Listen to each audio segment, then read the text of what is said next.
So we've got the graph of f of x. We don't need to find the equation. We could if we wanted to, because these are all lines and they're all y equals mx plus b. But when you're given a graph, you are going to be able to draw the square root graph.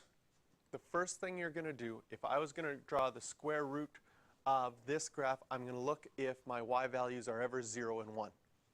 And on this graph, you can see that it's equal to 0 there. And my y value is equal to 1 right there.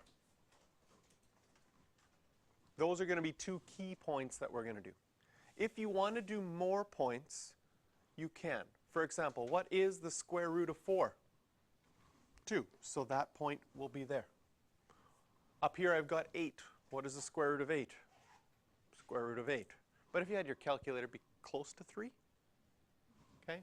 So at that point I can say it's going to be close to 3. So you can do some additional points, but for sure we're going to do the points where the y values are 0 and 1. Then the second thing we highlighted was where the graph is between 0 and 1, your square root graph will be above it. So here, this part is going to be a little bit above, and after it's going to be below. So we get our square root graph looking like what we're used to.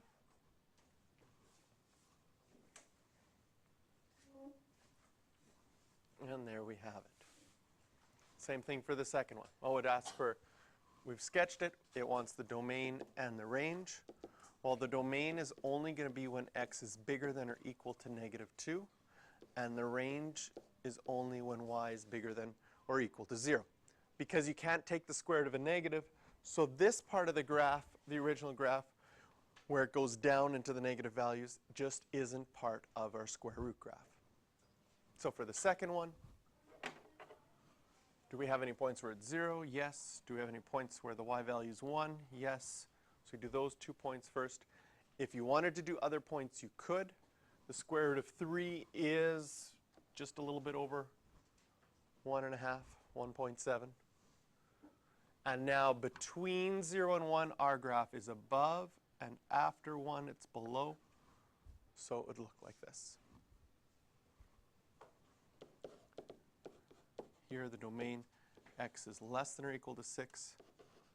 And the range, which often happens, is y is greater than or equal to 0. And you can do question 5 as a practice with this one.